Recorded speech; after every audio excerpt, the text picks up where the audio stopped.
আসসালামু আলাইকুম। আলফি বাংলা নিউজে আপনাকে জানাচ্ছি স্বাগত। এখন শুনবেন দেশের আলোচিত খবরের শিরোনাম। আমাদের খবরটি যদি ভালো লাগে লাইক কমেন্ট শেয়ার করে জানিয়ে দিন আপনার মতামত। ঘুমের মামলায় শেখ হাসিনার পক্ষে লড়বেন জেড আই খান পান্না। নির্বাচনের আগে আইন শৃঙ্খলা পরিস্থিতি অবনতির সম্ভাবনা নেই স্বরাষ্ট্র উপদেষ্টা। তৌহিদি জনতার হামলায় আবুল সরকারের ৩ সমর্থক আহত। যে যেভাবে পারছে তলার পর তলা উঠিয়ে দালান তৈরি করছে রিজভী। কয়েকদিনের মধ্যেই এনসিপি এবি পার্টিসহ নতুন জোট মুজিবুর রহমান। জামালপুর ২ আসনে বিএনপির প্রার্থী বদলের দাবিতে সড়ক অবরোধে ছিলেন নারীরাও। আন্তর্জাতিক অপরাধ ট্রাইব্যুনালে ক্ষমতাচ্যুত প্রধানমন্ত্রী শেখ হাসিনার পক্ষে মামলায় স্টেট ডিফেন্স হিসাবে সুপ্রিম কোর্টের জ্যেষ্ঠ আইনজীবী জহিরুল ইসলাম খান পান্না অর্থাৎ জেড আই খান পান্না নিয়োগ পেয়েছেন। রবিবার অর্থাৎ ২৩শে নভেম্বর বিচারপতি মোহাম্মদ গোলাম মুর্তুজা মজুমদারের নেতৃত্বে ৩ সদস্যের আন্তর্জাতিক অপরাধ ট্রাইব্যুনাল ১ এই নিয়োগ দেন। এর ফলে এখন থেকে রাষ্ট্র নিযুক্ত আইনজীবী হিসাবে জেড আই খান পান্না শেখ হাসিনার পক্ষে মানবতাবিরোধী অপরাধের মামলায় লড়বেন। জেড আই খান পান্না বেসরকারি সংস্থা আইন ও সালিশ কেন্দ্রের চেয়ারপারসন এবং সুপ্রিম কোর্টের জ্যেষ্ঠ আইনজীবী। তিনি আগে থেকেই শেখ হাসিনার পক্ষে মামলা লড়ার আগ্রহ প্রকাশ করেছিলেন। গত আগস্টেও তিনি জুলাই গণ-অভ্যুত্থানের সময় সংঘটিত মানবতাবিরোধী অপরাধের একটি মামলায় শেখ হাসিনার পক্ষে আইনজীবী হতে চাইলেও সে সময় ট্রাইব্যুনাল ১ তার আবেদন খারিজ করেছিল। এদিন আন্তর্জাতিক অপরাধ ট্রাইব্যুনাল ১ শেখ হাসিনার শাসন আমলে গুম ও নির্যাতনের ঘটনায় দায়েরকৃত ২টি মামলায় ক্ষমতাচ্যুত প্রধানমন্ত্রী শেখ হাসিনা সহ ৩০ জনের বিরুদ্ধে অভিযোগ গঠনের শুনানি ৩ ডিসেম্বর নির্ধারণ করে। ওই মামলায় পলাতক শেখ হাসিনা সহ অন্যান্য পলাতকদের পক্ষে Z I Khan Panna state defence হিসাবে নিয়োগ পেয়েছেন। এর আগে সকাল ১০টার দিকে এই ২ মামলায় সেনাবাহিনীর ১৩ কর্মকর্তাকে ট্রাইব্যুনালে হাজির করা হয়। তাদের মধ্যে রয়েছেন র্যাবের সাবেক অতিরিক্ত মহাপরিচালক brigadier general Mohammad Jahangir Alam, brigadier general Tofayel Mostafa Sarwar, brigadier general Mohammad Kamrul Hasan, brigadier general Mohammad Mahbub Alam, brigadier K M Azad, colonel Abdullah Al Momen, colonel Anwar Latif Khan অবসরকালীন ছুটিতে, র্যাবের গোয়েন্দা শাখার সাবেক পরিচালক lieutenant colonel Mohammad Mashiur Rahman, lieutenant colonel Saiful Islam Sumon, lieutenant colonel Mohammad Sarwar Bin Kashem, ডিজিএফআই-এর সাবেক পরিচালক major general Sheikh Mohammad Sarwar Hossain, brigadier general Mohammad Mahbubur Rahman Siddiqui ও ব্রিগেডিয়র জেনারেল আহমেদ তানভীর মাজাহার সিদ্দিকী। নির্বাচনের আগে আইন শৃঙ্খলা পরিস্থিতি অবনতির কোনো সম্ভাবনা নেই বলে জানিয়েছেন স্বরাষ্ট্র উপদেষ্টা লেফটেন্যান্ট জেনারেল মোহাম্মদ জাহাঙ্গীর আলম চৌধুরী অবসর। রবিবার দুপুরে বাংলাদেশ সচিবালয়ে স্বরাষ্ট্র মন্ত্রণালয়ের সম্মেলন কক্ষে আইন শৃঙ্খলা সংক্রান্ত কোর কমিটির সভা শেষে সাংবাদিকদের ব্রিফিংকালে তিনি একথা জানান।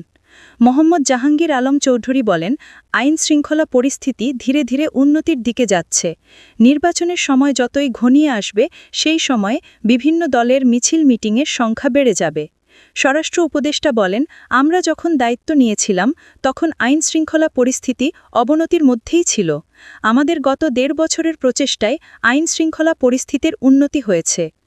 ভূমিকম্প হলে করণীয় বিষয়ে সবাইকে সচেতন থাকার অনুরোধ জানিয়ে মোহাম্মদ জাহাঙ্গীর আলম চৌধুরী বলেন, ভূমিকম্প নিয়ে কোনো দেশে আগাম সতর্কতা আছে কিনা আমার জানা নেই, তবে অনেক দেশ কিছু অ্যাপ তৈরি করেছে যার মাধ্যমে ভূমিকম্প সংঘটিত হওয়ার ১০ সেকেন্ড পূর্বে সতর্কতামূলক বার্তা জানানো হয়।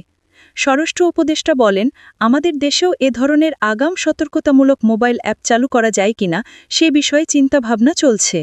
আমাদের দেশে বিশেষ করে নগর এলাকায় উন্মুক্ত বা খোলা জায়গার যথেষ্ট অভাব রয়েছে। তাছাড়া জলাশয় ভরাট করে ভবন নির্মাণ করা হচ্ছে। ভূমিকম্প প্রতিরোধে আমাদের এসব বিষয়ে নজর দিতে হবে।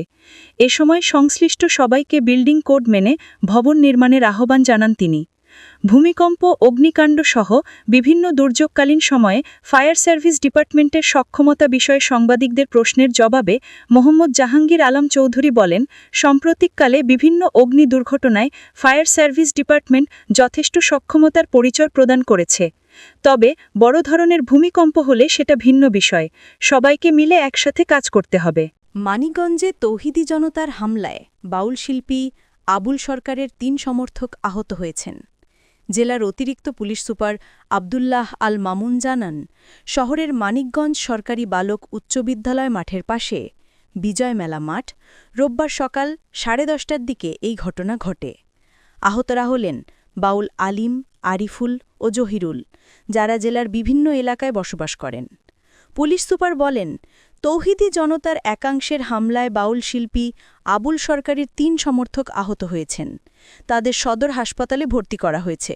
এর আগে বৃহস্পতিবার মানিকগঞ্জের ঘিওর উপজেলার এক গানের আসরে ইসলাম ধর্ম ও আল্লাহকে নিয়ে কটূক্তি করার অভিযোগে বাউল শিল্পী আবুল সরকারকে আটক করে গোয়েন্দা পুলিশ। পরে আদালতের মাধ্যমে তাকে কারাগারে পাঠানো হয়। কারাগারে থাকা আবুল সরকার সাটুরিয়া উপজেলার তিল্লি ইউনিয়নের পাড়তিল্লি এলাকার বাসিন্দা। তিনি স্থানীয়ভাবে ছোট আবুল সরকার নামে পরিচিত। ভূমিকম্পের সঙ্গে সামঞ্জস্যপূর্ণ বিল্ডিং কোড কেউ মানে না বলে মন্তব্য করেছেন বিএনপির সিনিয়র যুগ্ম মহাসচিব রুহুল কবির রিজভী। রোববার ২৩ নভেম্বর নয়পল্টনে স্বেচ্ছাসেবক দলের সাবেক সহপ্রচারী বন্ধন দাস পট্টুর স্মরণে আয়োজিত দোয়া ও মাহফিলে তিনি এ মন্তব্য করেন। বিএনপির সিনিয়র যুগ্ম মহাসচিব বলেন, ভূমিদস্যুরা ঢাকা শহরের খাল বিল ও নদী ধ্বংস করেছে। অনুমোদন না নিয়ে যেভাবে পারছে তলার পর তলা উঠিয়ে দালান তৈরি করছে, কিন্তু সেদিকে রাজধানী উন্নয়ন কর্তৃপক্ষ রাজুকের কোনো নজর নেই। রুহুল কবির রিজভী বলেন, যারা খাল ও নদী ধ্বংস করে সেই ভূমিদস্যুরাই আবার রাজনৈতিক দলের নেতা হয়, অবৈধ উপায়ে বিত্তশালী হয়। শেখ হাসিনার আমলেই এমন ঘটনা বেশি ঘটেছে। আমার বাংলাদেশ এবি পার্টির চেয়ারম্যান মুজিবুর রহমান মঞ্জি বলেছেন, ত্রয়োদশ জাতীয় সংসদ নির্বাচন সামনে রেখে আগামী কয়েকদিনের মধ্যেই নতুন জোট গঠন করা হবে। জুলাই গণ-অভ্যুত্থানী দল হিসেবে যারা সামনে থেকে ভূমিকা রেখেছে তাদের নিয়েই জোট গঠনের সিদ্ধান্ত হয়েছে। জোটে এবি পার্টির সঙ্গে জাতীয় নাগরিক পার্টি সহ কয়েকটি দল থাকবে। আজ রোববার দুপুরে ফেনী শহরের একটি গণমিলনায়তনে আয়োজিত এক মতবিনিময় সভায় সাংবাদিকদের এই কথা বলেন তিনি। জাতীয় সংসদ নির্বাচনে ফেনী ২ আসন থেকে প্রার্থী হওয়ার ঘোষণা দিয়ে জনসংযোগ শুরু করেছেন মুজিবুর রহমান। এরই অংশ হিসেবে সাংবাদিকদের সঙ্গে মতবিনিময় সভার আয়োজন করা হয়। সভায় জোট গঠনের বিষয়ে মুজিবুর রহমান মঞ্জু বলেন, জাতীয়ভাবে সংবাদ সম্মেলন করে জনগণের কাছে বিষয়টি তুলে ধরা হবে। জোট ঘোষণার সম্ভাব্য দিন নির্ধারণ করা হয়েছে ২৫ নভেম্বর। সাংবাদিকদের প্রশ্নের জবাবে এবি পার্টি চেয়ারম্যান বলেন, সুযোগ থাকার পরও বিএনপির সঙ্গে জোটে যায়নি, কারণ বিএনপির অনেক নেতা এত বছর সংগ্রাম করেছেন, নির্যাতিত হয়েছেন, তাদের দলের নমিনেশন পাওয়ার অধিকার আছে। তবে বিএনপি আমাদের জন্য কিছু সিট খালি রেখেছে, বিষয়টি সত্য নয়, বরং এসব প্রশ্নে আমরা দেব্রত হই। বিএনপি একটি পুরনো দল, তারা তাদের মতো করে নির্বাচনী প্রক্রিয়ায় এগোচ্ছে। আমরা নতুন দল হিসেবে আমাদের মতো করে প্রস্তুতি নিচ্ছি। নির্বাচন নিয়ে এখন পর্যন্ত কোনো সংশয় দেখছেন না জানিয়ে মুজিবুর রহমান বলেন, আইন শৃঙ্খলা রক্ষাকারী বাহিনীর কর্মকাণ্ড নিয়ে প্রশ্ন থেকে যায়। নির্বাচনের আগে আইন শৃঙ্খলা পরিস্থিতি উন্নতি করতে হবে। এজন্য বর্তমান অন্তর্বর্তী সরকারকে আরও আন্তরিক হতে হবে। মুজিবুর রহমান মঞ্জি বলেন, ফেনী ২ আসন থেকে সংসদ সদস্য নির্বাচিত হলে নিজের ঘাটলা বা বাড়িতে সালিশ দরবার করবেন না, প্রশাসনকে কাজের ক্ষেত্রে হস্তক্ষেপ এবং বাজার বা স্কুল কমিটির নির্বাচনে হস্তক্ষেপ করবেন না, বরং জেলা প্রশাসক সহ সব সরকারি দপ্তরে সৎ ও যোগ্য কর্মকর্তা বাছাইয়ের চেষ্টা চালিয়ে যাবেন। সরকারি বরাদ্দের তথ্য জনগণের জন্য উন্মুক্ত করে দেওয়ার চেষ্টা চালিয়ে যাবেন। জামালপুর ২ ইসলামপুর আসনে বিএনপি প্রার্থী পরিবর্তনের দাবিতে সড়ক অবরোধ, মানববন্ধন ও বিক্ষোভ প্রদর্শনী কর্মসূচি পালিত হয়েছে। যমুনা নদীর ভাঙন কবলিত বিভিন্ন চর ও ইউনিয়ন পর্যায়ের নারীরাও কর্মসূচিতে অংশ নেন। আজ রোববার বেলা ১টার দিকে উলিয়াবাজার এলাকায় ইসলামপুর উপজেলা আমতলী বাজার এলাকায় এই কর্মসূচি আয়োজন করেন স্থানীয় বিএনপির একটি পক্ষের কর্মী সমর্থকেরা। এই আসনে বিএনপি প্রার্থী হিসেবে উপজেলা বিএনপি প্রচার সম্পাদক সুলতান মাহমুদের নাম ঘোষণা করা হয়েছে। এখানে মনোনয়ন প্রত্যাশী ছিলেন বিএনপি চেয়ারপারসনের উপদেষ্টা ও সাবেক মন্ত্রিপরিষদ সচিব এএসএম আব্দুল হালিম। প্রার্থী পরিবর্তনের দাবিতে কয়েকদিন ধরে সড়ক অবরোধ, মানববন্ধন ও বিক্ষোভ করে আসছেন আব্দুল হালিমের কর্মী সমর্থকেরা। আব্দুল হালিমকে মনোনয়ন দেওয়ার দাবিতে যমুনা নদীর বিভিন্ন চর ও ইউনিয়ন পর্যায়ের নারীরা আজ বেলা ১১টার দিকে উপজেলার আমতলী বাজার এলাকায় জড়ো হন। এরপর প্রায় ২ কিলোমিটার এলাকা জুড়ে মানববন্ধন অনুষ্ঠিত হয়। তারপর তারা ইসলামপুর উলিয়া সড়ক অবরোধ করেন। এই সময় বিএনপি মনোনীত প্রার্থীকে বাদ দিয়ে আব্দুল হালিমকে দলীয় মনোনয়ন দেওয়ার দাবিতে বিভিন্ন স্লোগান দেওয়া হয়। এতে সড়কের দুই পাশে দীর্ঘ যানজট তৈরি হয়। প্রায় ২ ঘণ্টা পর বিক্ষোভকারীরা সড়ক ছেড়ে দিলে যান চলাচল স্বাভাবিক হয়। কর্মসূচিতে অংশ নেওয়া নারীরা বলেন, দীর্ঘদিন ধরে আব্দুল হালিম যমুনার ভাঙন কবলিত এলাকার নারীদের পাশে দাঁড়িয়েছেন। তিনি সবসময় দরিদ্র মানুষের খোঁজ খবর রাখেন।